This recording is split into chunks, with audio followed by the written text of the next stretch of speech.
What's up, family?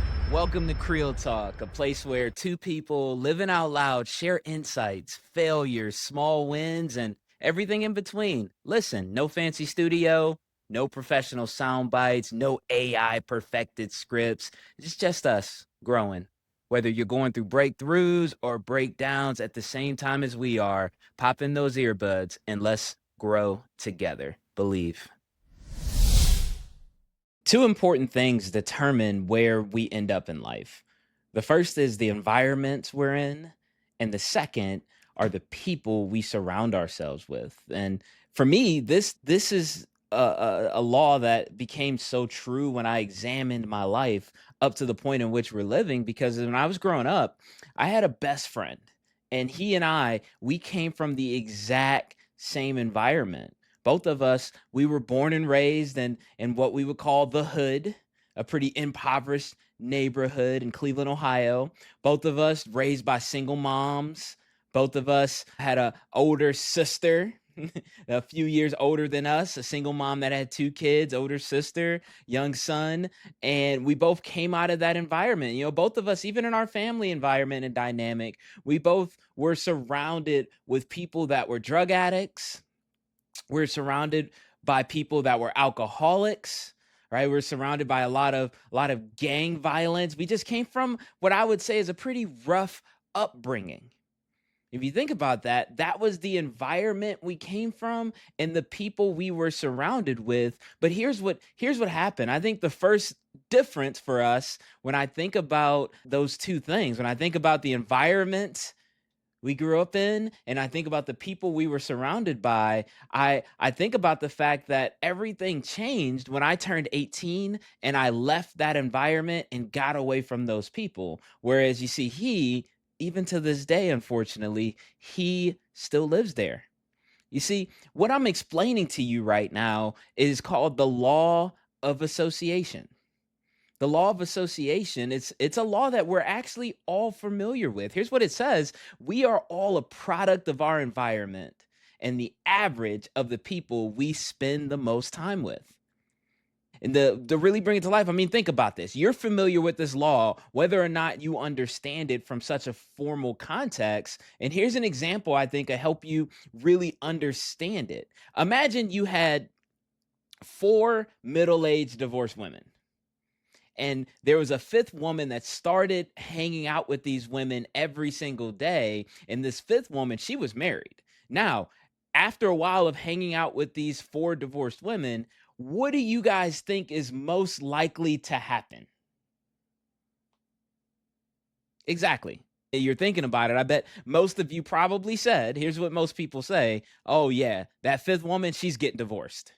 There's some pretty over the top optimistic people that might say and think about it and say, okay, maybe that fifth woman, she's gonna remind those women's of the merits of marriage and lead them all to getting remarried. There may be like a 1% of you that thought that. But here's what nobody ever says. Here's what nobody ever says, because all I simply ask is what's most likely to happen. Nobody ever says they all stay the same.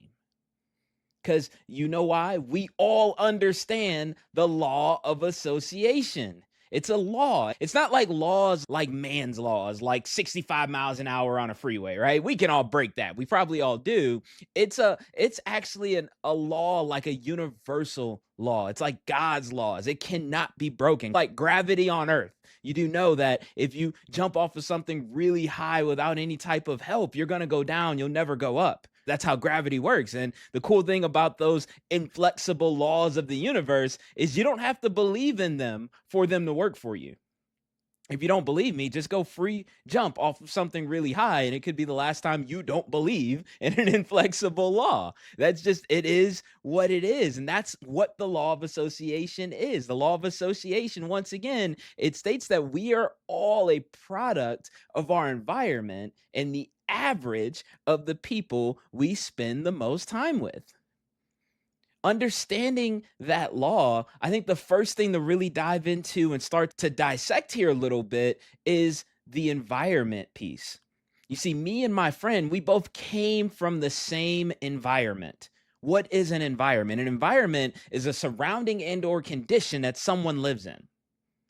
And coming from the same environment, you would imagine that we would have created the same outcomes, but we didn't. We've had drastically different outcomes in our lives. Well, the first reason is maybe we both did come from the same, let's say, negative condition growing up in that hood environment. But you know what I had that I don't know if he exactly had in his home? I had a mother. I still have her. She's amazing. She ain't going nowhere. And my mother, she created in that negative condition an overwhelmingly positive surrounding. A home, a space. It wasn't much, it wasn't a lot, but it was ours. And in that space, she showered my sister and I with love and passion and affection. And she reminded us that we mattered and that we were going somewhere and that our life would mean something. In a negative situation, she created a positive environment. And I think that's where the first shift happens. Because you see, a lot of people try to fight this concept of environment. They think they're above their environment, but you're not. The law states it. You're not above your environment. You have to understand that. An environment will shift an individual before an individual will ever shift it. So the environments that we subject ourselves to matter. It determines where we end up. If you want to create a certain result, you have to be in a certain environment. I mean, my uncle used to always say, I love this little saying he had. He used to always say, if you hang around the barbershop long enough, you're bound to get a haircut. Why? Because we are all products of our environment. So when you think about being a product of your environment, here's what you then should know is that you bloom where you're planted. You bloom where you're planted. So we have to be very intentional. You see, what happened is when I left the hood, I made a decree, by the way. I left and said I was never going back. I remember there'd be times when I was dating my wife and I would take her back in that environment just to drive through, maybe go get something to eat real quick from one of the hood chicken spots, which are the best chicken spots in the world, bar none. And we'd roll through, but then we'd bounce out like real quick. Be like, yeah, this nice, it's cool. All right, we out of here. Cause I didn't even want to entertain the idea that I'm back or I'm coming back or I'll be back or I'll stay back. There could be long periods of time that I don't even roam around that general area because I don't want to be the product of that environment. I changed my environment so that I can change myself, my product. I didn't want to bloom there, so I stopped planting myself there. You see, I wanted an environment that was conducive for the growth that I wanted. I want to live in a fantastic life. I want to have an impact on other people. I want to be high energy and positive and uplifting and motivating. Therefore, I need to be an environment that is known to produce that result. So when I plant myself there, I could bloom to that product. That's the environment I wanted to be in. For me, it started with going to college. It started with getting around other people that wanted to better their lives and wanted to better their future. But there's average in everything. I come out of college and it's like, yeah, you get in the job world, but then I got around uplifting, motivating people. I developed coaches and mentors, relationships that pushed me and caused me to get around and gave me opportunities to be around just above average people, people that were living life with purpose and on purpose. You got to understand a great flower cannot grow at all, let alone release its potential in a negative, harsh environment. We grow to the standards of our environment. It's kind of thinking about some species of sharks. I've heard there's some sharks out there that they literally grow to the size of their environment. You put them in a tank, they'll be tiny as a fish. You put them in an ocean, they'll be great whites. They grow to the size of their environment, and we're no different. Our growth is stagnated or determined by the environment we plant ourselves in. Environment matters. That's the first half of the law of association. Well, the second half of the law of association talks about the actual circle of people we surround ourselves with. You see, it says that we are the average of the people we spend the most time with. And when I think about my best friend growing up, I think about the fact that when I left, I also left the people from that environment we came from. I no longer hung out with those people. I didn't do it intentionally. I know you hear it sometimes and it's like a catchphrase, right? You cut them off or you cut some people out. I didn't do that on purpose. It's not my personality, but what I figured out was that friendships were grounded in purpose, and when I changed the purpose, I changed my friendships. You see, my purpose was no longer to hang out on the block. It was no longer to play video games until 6 a.m. It was no longer to just use money I didn't have to buy the fanciest clothes or have the nicest shoes. My purpose became to become somebody, to do something. Truth be told, my purpose became to validate the sacrifices my mother made to create a great environment for my sister and I to be the products of before we left and grew into bigger and better things. And that required me to get around better people. We all understand this law as well. I mean, think about this. You'll never see a billionaire hanging with a beggar, even if the beggar is the billionaire's blood brother. It won't happen because successful people, they understand it matters who we get around. We become who we hang with. And when I started intentionally determining my circle, what I determined is first and foremost, I wanted to be around people that celebrated my weird and my dreams and my goals. They appreciated my work ethic, my personality, my sarcasm, right? I always heard go where you appreciate it, not where you're tolerated. Those are the types of people I wanted to surround myself with. And I did intentionally. You see, from 0 to 18, we don't always have control of our environment or the people, but from 18 on in America, we have control.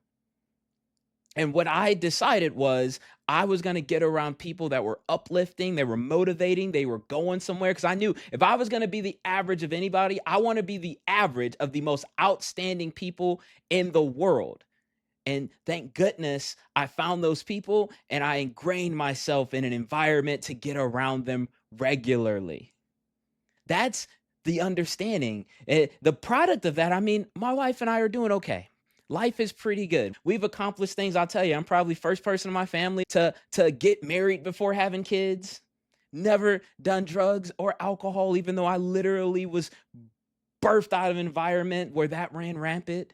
No background, none of that stuff. I'm not saying that to brag. Just that's the result that was created, not because I'm awesome, but because I understood this law.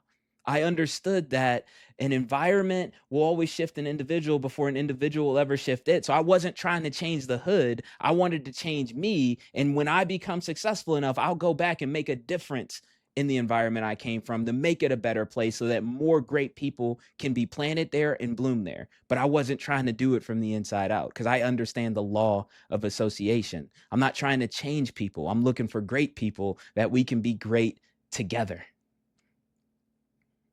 And I wish my best friend understood that law as much as I did because he created the opposite result.